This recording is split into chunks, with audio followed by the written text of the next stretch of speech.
Good evening. Hello, flower pots. It's only me, your Auntie Nelly. It's Wednesday and it's time for Nighttime with Nelly. It is over 18s only, as there is strong language and talk of a sexual nature throughout. So where are you joining me from? Give me a like, give me a love and give me a share. Let me know where you're watching me. Good morning, good afternoon and good evening wherever you're watching me from, because I know that people join me all around the globe. And this week's edition is Nighttime with Nelly, which hopefully is a little bit longer because I never appeared last Wednesday, did I? So yes, if you're following my Instagram, Antonella Uncensored, you'll know why. If you're not, you haven't got Instagram, that's also okay. But I'm here now and it's lovely to see you all. Hello, Sharon Taylor. Hello, Sandra Weller. Good evening. You're all very welcome. Shall I just say that if it's your first time jumping on to Nighttime with Nelly, it is an over 18 show only. There is adult humour throughout. Any advice I give is purely for entertainment purposes. Should you want one of your problems reading out, as a problem shared is sometimes a problem solved, then please write into the page with your Nighttime with Nellies or your Sunday services or any review requests. Also, please be made aware that if anybody comments on your comment with prize, giveaway, gift, it's a scam. It's a scam. There's lots of scammers jumping onto public figure accounts and trying to make them think that that person has told them there's a competition, a giveaway, a prize. It's a scam. So please don't fall for it and report it. So far we have Dave Hall watching. Good evening. And Leon Rousseau. Oh, that's a fancy surname. It's a bit fancy, is Leon Rousseau. Jodie Marie Beachley's watching. I can only see who's watching, but nobody's actually commenting. Unless it's a glitch in Facebook, which sometimes we have. Hello, Luke Sharrock. So how does Nighttime with Nelly work? Well, I get my little black phone instead of a little black book, and we go through the problems, and I open the problems with you live here, so I don't know what's been pulled through the filter.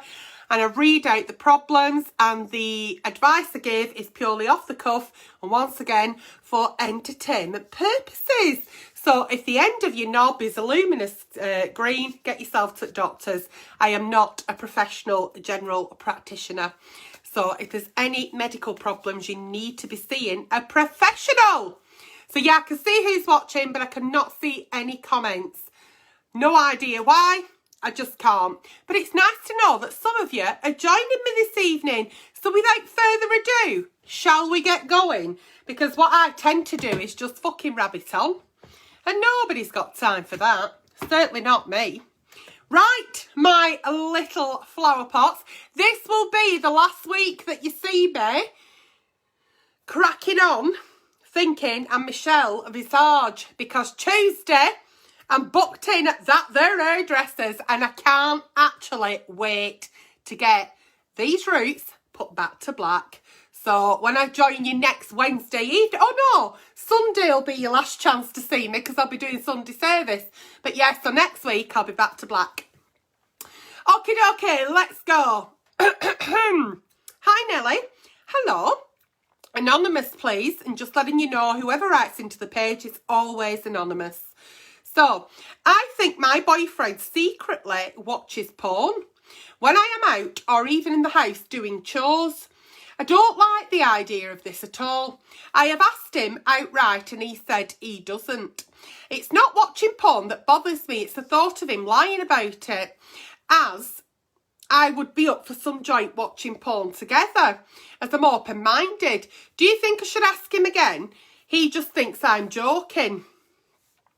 I think sometimes it depends, doesn't it? Because some couples do watch porn together. I've been in relationships where we've enjoyed watching porn together. Some people don't want it to be a joint venture. Is he embarrassed about the fact that he watches porn? Does he feel embarrassed about the fact that you've pulled him up that he may be masturbating?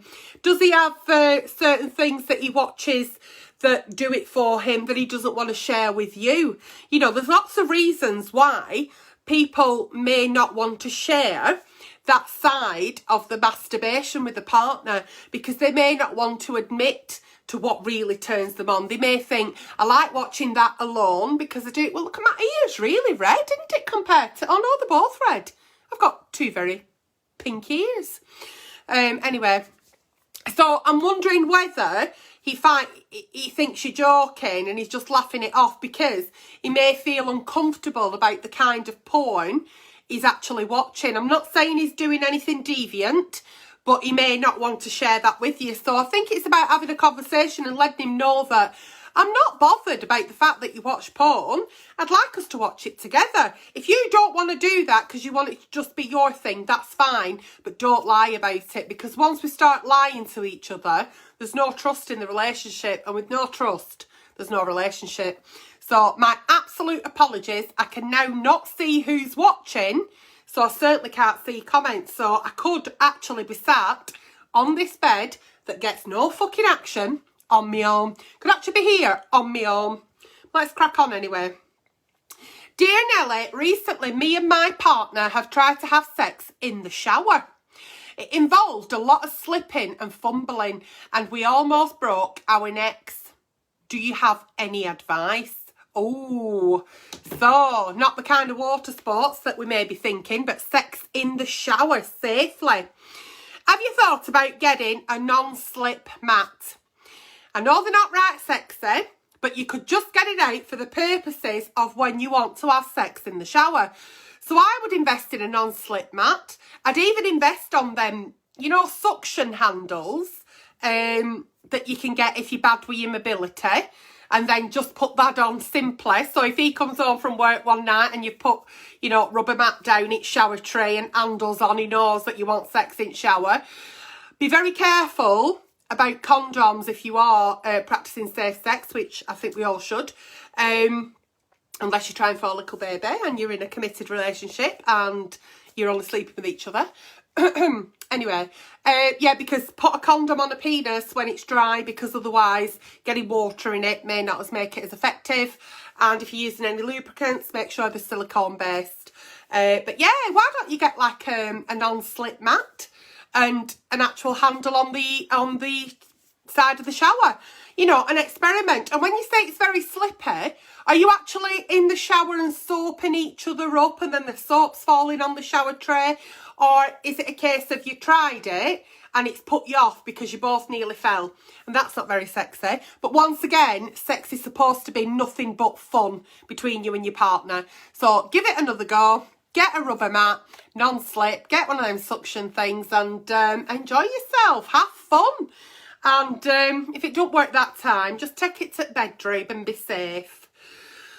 Hi, Auntie Nelly, I love you. Thank you very much, Anonymous Flower Pot. I would like to know if there is a test available to get it to confirm how many men my woman has slept with. Would it be a vaginal test? Where can I buy it, please? My girlfriend said I am her third sexual partner, but don't believe her and won't propose until I know. Thank you. P.S. How much do you think it will cost? Oh, dear God. So this gentleman has met what I presume to be the love of his life because he wants to propose. But she may have had more than 3 sexual partners and he thinks she might be lying. So number one, there's no trust in the relationship. You're not quite sure in the person you're marrying, because why should it matter if she's had 3 sexual partners or 333 partners? She's with you now. It doesn't matter. What's past is past. It's in the past. Let it go. But believe me, nowhere on God's green earth has any such test been made. It doesn't exist. And what a really weird request that you'd want to actually confirm that she has only had 3 sexual partners. And if you was to do a test and confirm it, then you would propose. I don't think this is the problem. The fact that she's only had 3 partners and you don't believe her is the problem. What else are you not going to believe? What's she going to say in the future? Are you going to be forever trying to put her on one of them lie detector tests because you don't trust your partner? If there's no trust in your relationship, I've said it 5 minutes ago and I'll say it again now. If there's no trust in your relationship, there's no relationship. You have no relationship. So rather than trying to find online or wherever a test that doesn't exist because it's never gone into manufacturing, I think you need to be looking at your relationship and why you don't trust your partner, and certainly don't be putting a ring on it until you do. Okay. What a rather weird request. Isn't that a really weird request? And if my partner said, how many partners have you had? And we had, I mean, not that it'd matter, but I've never had a partner ask me. But if he did ask me and I told him and then he said, oh, well, would you do a test just to prove that? Why don't you believe me? Do you know what I mean? There's a bigger problem here, isn't there? I can't see who's watching. Can't see if there's any comments. I could be talking to my fucking self. That won't be a first and I'm sure it won't be a last. Okie dokie. I think you should just focus on trusting your partner and finding out why you don't and just try and be happy. Hi Nelly, long story short. Oh, I love it when they say that. We don't do War and Peace here. The person I am with isn't interested in sex at all. We can't even talk about it. He changes the subject or gets wound up that I've mentioned it. I've discussed about contraception, so he knows there won't be any surprises. I'm not going to do any unplanned pregnancies. But I'm starting to think it's me. I did suspect cheating, but he said he wouldn't do that to me. But has admitted that he fantasises about certain celebrities. I think he just does it to make me jealous. It's all mind games. Is there anything you can advise me on? If your flower pots have suffered the same. What the fuck is this? Hang on. The person I'm with doesn't want sex. They don't want to talk about it. If I bring it up, they get really mad. They know that I'm on contraception. They fancy a celebrity. Okay, so why does he not want to talk about sex? Because even if we're not having sex, why is he not communicating with you as his partner? Number one. So I would definitely take him to the kitchen table. Hashtag kitchen table. First couple of the evening to go to the hashtag kitchen table. Why do you get wound up? What's the matter? Has he got erectile problems, ejaculation problems? Is he on antidepressants? Is he depressed? Has he got work problems, financial problems? Why is he getting so touchy every time you want to mention sex? Every time you bring up the fact that you're not having sex?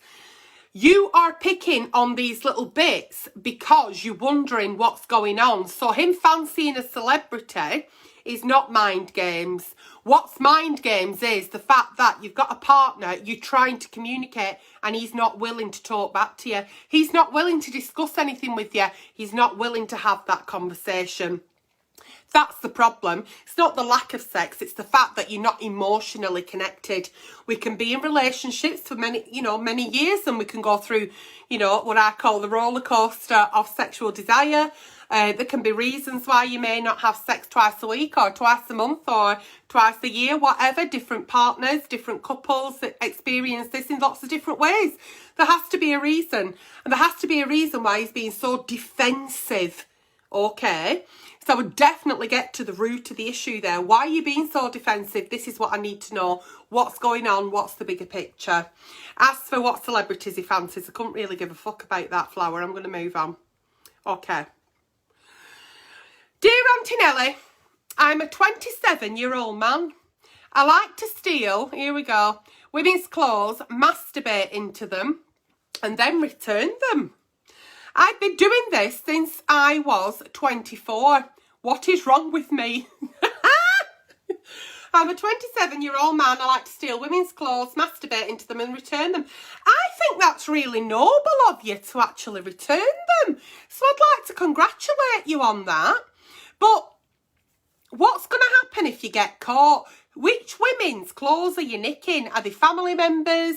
Is it people next door? Are you a builder and you're nicking ladies' knickers while you like tiling bathroom? What the fuck's going on here? Have you thought about the disgrace it may bring you if these people find out that that's what you've done?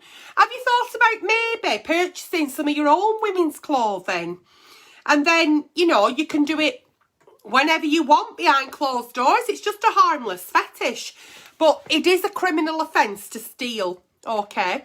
And the last thing you want is your name in local paper saying you've been stealing all these women's clothes and wanking off into them, because then it becomes a little bit more than a harmless fetish, doesn't it? And you'll become the town weirdo. So I think it's really noble that you take them back. But I would say in future, Auntie Nelly's advice would be stop stealing fucking clothes that don't belong to you. Buy your own and keep them in a bag in your sock drawer, and whenever you fancy having a bit of a wank, pull them out, come into them, throw them in washer, put them back in bag when they're dry, and then they're ready to go again. So there's nothing wrong with harmless fetishes as long as we are leaving children, animals, and not committing a crime. So we leave children, animals alone, and we don't commit crimes, do we? Oh, dear Auntie Nelly, this is for Nighttime with Nelly, please, in capital letters. Do you think it's so? I quite like capital letters though, because I'm a bit blind, so I don't take it offensively, and I don't think people are shouting at me. Do you think it's okay to sleep with two different men over the same period of time, if it's just sex with both of them? No one is looking for anything serious, and neither am I. So there are no feelings involved, but a big part of me feels I should tell them both out of respect before I decide. I thought I'd ask you, what do you think? Number one, I don't think there's anything wrong with having multiple sexual partners as long as you're safe. You're practicing safe sex, okay? And number two, why do they need to know about each other? Do you know who else they're fucking? Because believe me, if they're not looking for anything serious, you will not be their only fuck buddy. You will not be the only one that they ring up at 10 to 2 in the morning when they fancy a fuck. So unless you've got a list of names and addresses that they've provided, why should you? The only time they need to know, if they would need to know, that they're not the only one is if you accidentally get pregnant and you don't know who the dad is. You catch a sexually transmitted disease and you have to let your partners know. And then if they think, well, I'm clean, it's not me, well, no, but I was sleeping with somebody else. So I don't think it's something that you need to discuss. But what I would say here is, there's a little bit of a bigger picture, thinking outside the box. Morally, you're asking, is it okay to sleep with two men at the same time? And you're obviously a caring person because morally, you're thinking, oh, maybe I should tell him. You haven't got the feelings, you don't want a relationship, but you still feel that you owe, out of respect, to tell them that they're not the only one. Absolutely not. You owe nobody nothing. Enjoy yourself. Keep sex, keep as sexually active with as many people as you want, as long as it's safe and it's consensual. Moving on. And make sure that it is safe as well. Just make sure it's safe. Oh dear, what do you think? I think that. I do apologise. Do you mind if I just have some water? I'm asking you if you mind. There's probably no fucker watching. Dear Auntie Nelly, I hope you're keeping well and safe. I am, Flower. Here's a question. I had a double mastectomy, but miss my boobies. I bought some prosthetics and feel so sexy wearing them. The question is this. Being single, if I went on a date, would I not false advertise? Do I ask if they like chicken fillets and whop them out? Or do you tell someone before a date? Or do I just not give a fuck? Oh my God, this girl is so confused about what to do. God love her. I'm 30-year-old, mad for sex, newly single, and just because I'm now an amputee doesn't mean I can't slut drop like a lap dancer. And ride a man like a Harley. Woo! Okay, so blah, blah, blah, blah. I love the way you say it as it is and would love your advice. Okay. I would not, absolutely not, be saying, hi, my name's Anonymous Flower Pot and I'm an amputee. I've had a double mastectomy. No. I would get to know somebody first, whether it's online dating or in a bar, in a restaurant, wherever. Get to know them. Get to know if you like that person. And then if you make the decision that that person is worthy of your time on a date, on a restaurant, a drink, a coffee, whatever it may be, when you get to know each other, you'll start discussing things about your life, and you may say, like in my conversations, I may say, oh, well, you know, yeah, why are you no longer working in the prison system, Antonella? Well, I had a stroke at 37. Oh my God, you had a stroke? I did, yeah. God, you look really well. Well, yeah, it's took me a while to get to where I am, but yeah, it will pop up in conversation naturally. You've already built a rapport with that person. They don't need to know that you've had a double mastectomy. They don't need to know that about you. You don't need to say, do you like chicken fillets? Oh, by the way, I've no tits. You don't need to do that. Get to know the person first. See if they're worthy of knowing something about you that's so personal. You know, you may meet people, have conversations, they may end up being friends, they may be really good fun, but you don't want to take that next step. So when you are having that conversation and you feel like, yeah, no, I really like this man and I think he likes me, or lady, whoever, you don't say. Oh no, I think you said men, you know, and the worthy of that information, it'll come out naturally. So I wouldn't put any pressure on yourself. Just let it come out naturally when it's time. When you build that rapport and that person gets to know you, it won't matter. It shouldn't matter, because they'll know you, they'll like you for you, and that's part of history of what you've been through. So don't let that put you off, and don't be feeling that you need to tell them immediately, otherwise it's false advertising. Believe me, I've been on dates, and I've been on dates with fellas who've told me they've got a 9-inch cock. Yeah. Obviously, they haven't got the ruler I've got. No. Because that's false advertising, isn't it? So, dear Auntie Nelly, I've heard that any kind of acidic, oh my God, dear God, dear God. I have heard, oh Christ on the bike, are we ready? I have heard that any kind of acidic substance can prevent pregnancy. Can I pour some drops of lemon or orange juice into my girlfriend's vagina after intercourse, or will it harm her? I mean, where did you get the idea from that acidic substance can prevent pregnancy? The things that can prevent pregnancy 100% is wearing Crocs. Crocs are 100% guaranteed contraception. The other 100% guaranteed contraception is not having sex. However, acidic substance. There's many other safe and easy birth controls you can consider. Have you thought about using a condom if she doesn't want to use a pill or a coil or the implant?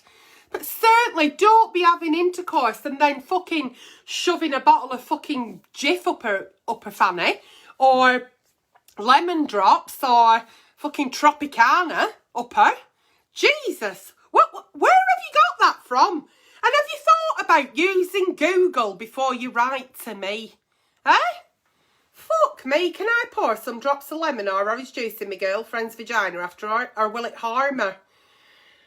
I don't think if we get a bit of lemon juice inside our vaginas, it's going to harm us, to be fair. I don't think it might be very pleasant, and it might just upset the pH balance, and then she might end up smelling like Fleetwood Dock, so I'd leave that well alone. Like I say, 100% contraception, Crocs, or not having sex. Everything else I think is like 95 and 99%, so have a look at birth control, and please feel free to use condoms. Be responsible. Oh dear God, that's too long. I'm not doing that one. Dear Nelly, I have been with my partner for 8 years and I love him more than anything in the world. We are getting married next year and I can't wait for the big day. But my other half hasn't been very bothered about having sex with me. It's like he just can't be bothered. I feel like it's an effort for him to become intimate with me. I feel like we don't have any passion when we are having sex. I have spoken to him about it, and he says nothing is wrong in our relationship. I know he loves me and cares about me. He says he's just been stressed with work recently. But I feel I've just bit the inside of my tongue. I do apologise. I don't know why I've done that. Not inside of my tongue. I've just bit my cheek. Anyway, you don't need to know that. I feel like it's been a bit longer and I want to have an amazing, passionate sex with him. Do you have any advice, please? Thank you. Okay, so about 15 minutes ago into Nighttime with Nelly, we spoke about reasons why sometimes we might not be feeling very sexy. You know, we may have troubles at work, and he said, I'm having troubles at work. So if he's got a lot on his mind, he might not be feeling very sexy. He might have the odd shifty wank like, but he doesn't actually want to get down dirty and spend 3 hours having passionate sex with you because his brain's engaged elsewhere. And it's about appreciating that, and it's about compromising with your partner. Now, if your partner's not feeling very sexy because they've got work problems, is he communicating that with you? Are you taking off the load? You know, are you helping him? Are you trying to find a solution for that? Is there any other problems? Is there any other worries he's got? Is he worried about the wedding coming up? Is he worried that he may lose his job and he may not be able to pay for the wedding? That's not going to make him feel very sexy. But when we're not actually having penetrative sex with our partners, that should never, ever stop us being intimate. And I think regardless of the quantity of sex you have with your partner, it's about being intimate on a daily basis. And it's about that partner knowing that regardless of them chasing you around the house and throwing you on bed, showing you that they adore you, they desire you, and they find you irresistible, it's about that intimacy. So is it really about the sex that you're not having, or is it the fact that you're no longer feeling emotionally connected to your partner, you're no longer feeling intimate? And I think that sometimes is where couples get quite confused, really. It can be quite confusing. He's no longer giving you a kiss, he's no longer asking how your day was, he's no longer holding your hand, he's no longer just giving you a little hug, he's no longer snuggling up to you at night in bed. Not all that has to lead to sex. So maybe he stopped the intimacy as well because he thinks, well, he don't want to give you mixed signals. So once again, it's about communicating this with your partner, telling him that I'm only pressuring you to have this sex because I love you so much and I find you so desirable and I want to have sex with you. You really turn me on. But okay, we're not at that stage with you and that's fine. But I would really appreciate it because I'm starting to think there's something wrong with me or you don't fancy me anymore. And that's worrying me because we're supposed to be getting married. You know, and letting him know that if you do cuddle me, I'm not going to pressure you for sex. I'm not going to think, you know, you're coming on to me. You know, but I need something. I need some kind of intimacy with you. And it's about asking for that and not feeling ashamed or embarrassed or feeling that you're being needy in a way either. Because we all need to know that we're wanted, male or female. We need our partner to hold our hand different to they would somebody else. We need that kiss that they give just for us, that smile that's just for us. And if we don't have that, we feel like everybody else and feel rejected, and we do feel unwanted, and we look for little signs to maybe feel like we're wanted. And if we're not getting them, we look elsewhere, don't we? It's human nature at the end of the day. So please, please, please, you need to have that conversation. You really do. And I do think people can watch me because one of my very good friends has just WhatsApped me. And is enjoying the show. So I'm pleased that there are people here watching.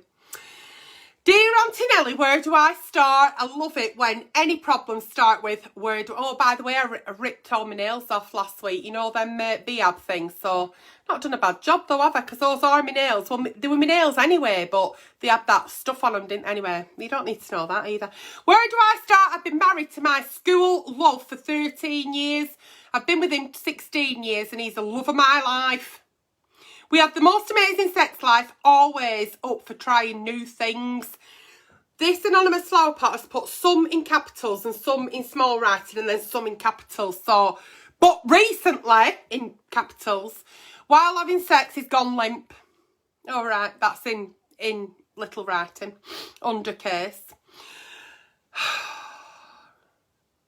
He reassures me it's not me and he's tried to avoid coming and he's maybe pre-cummed. That's why it happens. It's only happened twice. I'm now conscious it's me and the way I look, or is it because he's been with someone else? Thanks, please help.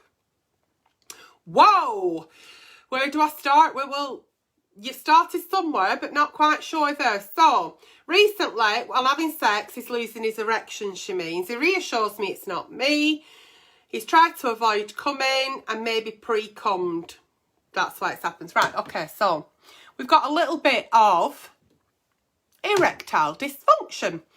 Lots of reasons why we can be having erectile dysfunction. It's happened twice. It's not something to be overly concerned about. If it continues to happen, I would book an appointment with my general practitioner and have an overall men's health check just to make sure that everything's tickety-boo. It could be something and nothing. Okay. The minute that our partners either stop desiring us, stop wanting to have intercourse with us, have erectile dysfunction, ejaculate too soon, we can sometimes, as females, take it personally and think he no longer fancies me or he's fucking somebody else. That's not always the case. And as bluntly as I'm going to say this, it's not all about you, Flower. So what's going on? What's changed? You've been with your partner 16 years. You know, he's decided that you're his one and you've decided he's the one. You know, you're having a fantastic sexual relationship 16 years on. What's your secret? And what I would say to that is, it's happened twice. It could have just been a blip, but if it continues to happen, you need to seek help from your general practitioner. There could be something else there. It could be an underlying medical condition. I'm not saying it is. Probably something or nothing, but it's always best to get checked out. But what we mustn't do as ladies, and I want to really stress this, when anything is going wrong in the bedroom, when our partners are blowing hot and cold, or they're not blowing at all, or you're not blowing them, we need to have that conversation sooner rather than later. We can't let things fester. We can't just assume that things are going to be okay. And I think the best relationships out there are because we communicate. And we communicate on a daily basis, and it's okay to agree to disagree. And we want that person to tell us anything good or bad. That's what the best relationships are about. It's about trust, and it's about being with your partner every step of the way, standing by the side no matter what. So rather than thinking he no longer fancies me, have that chat with him and say, listen, are you okay? And I always ask twice. I think it's so important. When I speak to my friends, and it's right funny, I watched a documentary not long ago.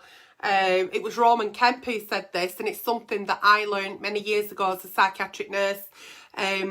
I always have the conversation with my friends. I will check up on friends and I'll say, are you okay? Yeah, I'm fine, I'm fine. And I'll say, all right, yeah, husband all right, kids all right, where have you been?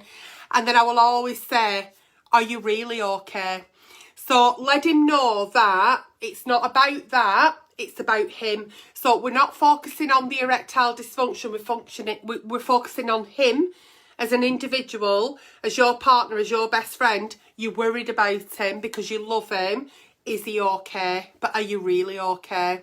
And I think that's always so important, rather than, oh my God, it's because I've put weight on, it's because I no longer wear sexy underwear, it's because he fancies that woman on television more than he fancies me. Ask your partner, are they okay? It's so important to communicate. I think tonight a lot of the answers to a lot of the problems have been about lack of communication, I think. And I think sometimes as well, it's not that we don't communicate. We get a little bit lazy or a little bit complacent, and we don't check in with each other enough. We think because we live in the same house, or we may speak every day like good morning, good night on text if you're only a couple, you've not moved in together, you know, and we think we know that person. But are you actually asking that person how they actually are, rather than, how was work today? Oh, what did you buy? Oh, did your new trainers come? You know, chit-chat. Chit-chat's very good, and it's a distraction and it passes the time. But are we actually communicating with our partners, with our loved ones? And I think that's so important to check in. Okay. Hi. Hi. Blah blah blah. This is the first time I've written to you, hoping you can help me confidentially. Oh Christ, I've been married to my husband for 8 years and we have a 7-year-old son. Over the past 3 years I've lost over 12 stone in weight and kept it off. Congratulations. I do feel great about myself, but since I've been slim, me and my husband haven't had sex. He really wants to and keeps asking me, but I'm just nervous, like really nervous. As I look different. I have saggy boobs and a bit of loose skin. And although I know he fancies me and loves me, I can do, what can I do to feel better in my new bibbly body? You rock my world, Antonella, thank you. Oh. Right, okay, so you lost 12 stone in weight and you've now got a new body. And you've done absolutely amazing, and I'm sure that the health benefits are absolutely incredible. When I lost 6 stone in weight, I also noticed a massive change in my body. My tits used to be up here. They went from being on high beam to mid beam to fucking low beam. Yeah, you know, things change in your body. But your husband's married to you. He loves you. He's in love with you. Your body is just a vessel that carries you through life. That isn't all of you, it's part of you. And I think you need to start looking at your body, not the fact that you've got saggy boobs and you've got loose skin. You need to look at your body as part of you, and you need to embrace that and love that. Because if you don't start loving your new body, how's anyone else going to love you? Can I get an amen? I need to stop this. I need to stop. I'm obsessed with RuPaul's Drag Race and it's finished. I need to stop. So, you know, I think you've got a lot of hang-ups about your new body, because it's, when I was 22.5 stone, I was so comfortable with my body because it's all I knew and it was comforting. And when my body started changing, I started changing a little bit how I felt about my body. And it took a while to think, okay, well, this is how things are now. And this is now the new me. So embrace the new you. Your health benefits are going to be incredible, believe me. So you're not happy with your bust? Put a bra on during sex. You don't have to take your bra off. Do what makes you comfortable, small steps. But please don't stop having sex with your husband. He desires you, he loves you, wants to be intimate with you. Because the longer that you keep pushing him away and rejecting him, he'll stop asking. He'll no longer darken your doorstep. And then you'll be writing in saying, and my husband doesn't want to have sex with me. So do what makes you feel comfortable for now, small steps, but talk to yourself in a way that's positive. No negative speak towards your body, all positive. Because the more that you're positive towards yourself, then the more you're going to start believing that. You're going to start feeling good about yourself. You're going to start loving yourself, and you're going to get all this newfound self-confidence and self-esteem. So congratulations on your weight loss. Embrace your body and wear a bra, wear knickers, crotchless ones, keep the light off, do it under the covers, do whatever makes you feel comfortable. And little by little, as your confidence improves, maybe you can take a layer off, maybe another layer. Hey, but end of year, you could be naked. But well done. Dear Auntie Nelly, oh, here we go. I know it's wrong and you will shout, but I was really worried that my boyfriend might be a secret gay. Oh, or something else. Or something else? Than a secret gay? Oh! Or something else. So I snooped on his computer. Okay? I'm completely against that, and I say it all the time. When we start looking through our partner's personal possessions, we've got to then be prepared for what we might find. I found a few things that have worried me. Oh dear God. Number one, big number one. He has an obsession for women with shaved heads. I know it's an obsession because he looks at the same pages every day. Number two, he looks he looks at several profiles of women in our own city who have a shaved head or extremely short hair. Some are on his friends list, some are not. Number three, he looks, fucking hell, where are we going with this? He looks at one of his female friends' profile every single day. This woman is very beautiful and they obviously had a very close relationship. He has admitted to me he's sexually attracted to women with shaved heads. So I know he is looking for a sexual reason.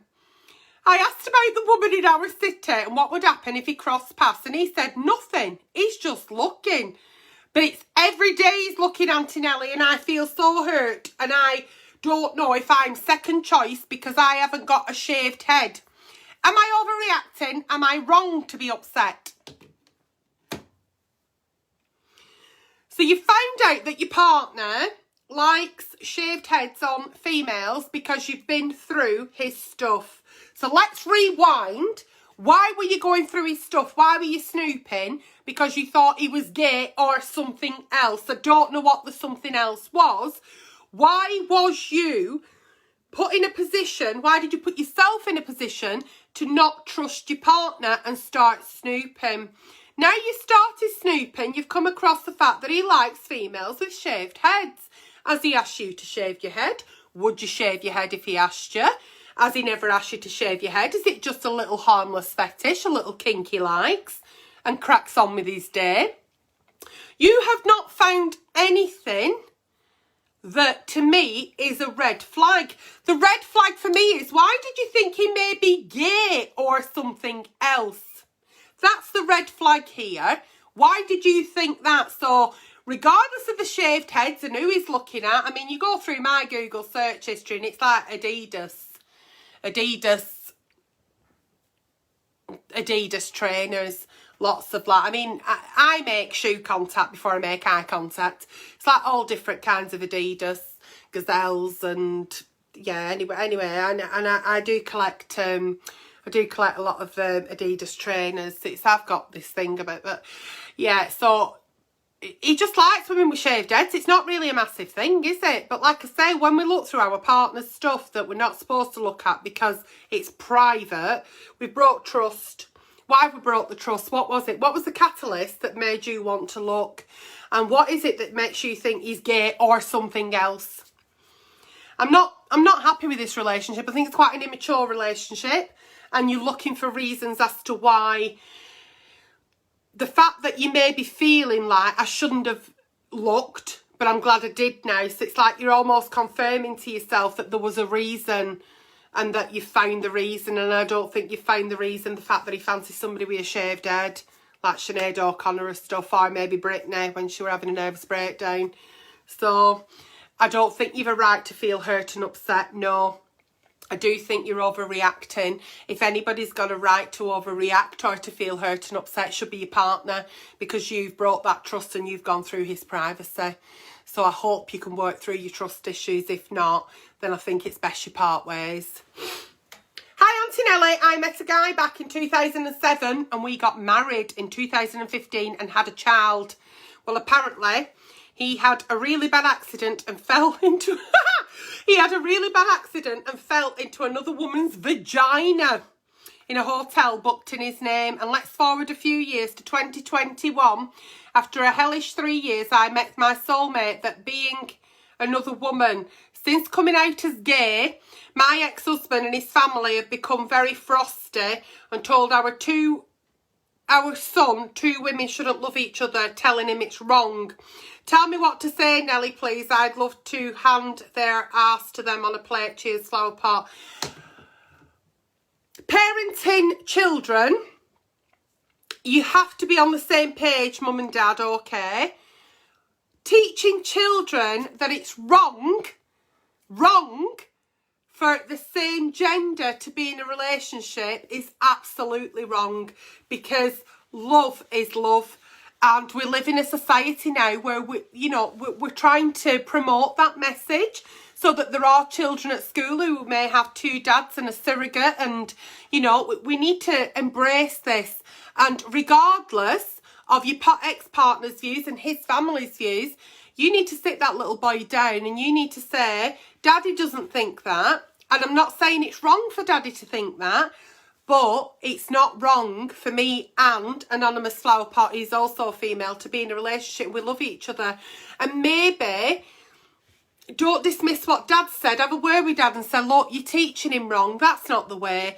Get some educational books that are tailored towards your child to explain to them about same-sex relationships, and it'll maybe answer a lot of questions. And, he'll then think, yeah, my dad's a fucking dick and so are his family. My mum's all right. She's in a loving relationship and everyone's happy.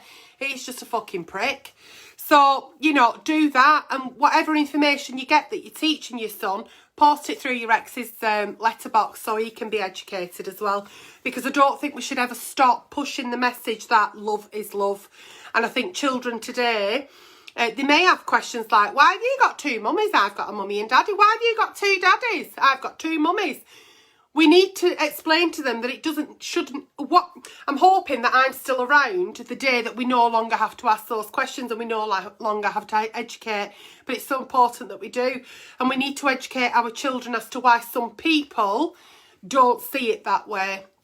And that, not that it's wrong, it's just that they're not moving on with the times, or they're scared of something, or, you know, we also need to teach children that there are homophobic people in this world, there are racist people in this world, but we also need to teach children that we don't need to hate those people for that. We need to understand that that's their belief, and that's okay as long as it doesn't impose on you and you leave them to it. So what we don't want to do is have a homophobic ex and then a child that hates people who are homophobic, and the cycle continues. We need to let people make their own decisions in life. But when we're teaching a child that something's wrong, when we know ultimately love is love, and it's not wrong to be in a loving relationship with same gender, absolutely not. We need to explain why that's not wrong, and why it's not wrong for other people to think that, for the child to make their own decision, in order not to hate, because it's just a cycle that never stops, does it? So I hope I got that message across correctly, because I don't have any friends who are homophobic. I don't have any friends who are racist. I have friends that have different views to me and different opinions and different prejudices to me. I don't hate them. I just think that's your thoughts. That's how you want to live your life. You fucking crack on. They're the kind of people that I don't keep in my inner circle. You know, and generations before me will have thought that being bisexual or trans or would have been like the work of the devil and try to throw holy water on you. And we have to respect that in them days there wasn't the education there is now. So we need to keep educating each other and our children, our future generations, that love is love and not to hate, and let people just crack on. And believe me, by educating our future generations, like I say, I'm hoping that I'm still around to see it not being an issue, not being a question, and not having to educate ignorant people. So, but yeah, whatever educate you, little boy, make sure that you also put a copy of what it was through your ex's letterbox, okay? And hopefully you'll move into the 21st century with us. That has been tonight's Night Time with Nelly, and I hope you've enjoyed it as much I have. Thank you for having me back. Please keep sending in your Night Time with Nellies and your Sunday service requests. And obviously your requests for reviews, because I'm back on with them. And I'm now going to upload this to YouTube. And then I'm going to get all snuggly down in bed, because I've started watching a right good box set. And if I don't see you before, I'll see you on Sunday service at 12 noon in the kitchen. What I will say is, if anybody comments on your comments with prize, giveaway, cash prize, offer, competition, you're a winner, it's a scam, don't fall for it, block them, report them, do what you want. Any advice given tonight was purely for entertainment purposes. Good night, God bless, good morning, good afternoon, good evening, wherever you may be watching me from, and I'll see you all very, very soon.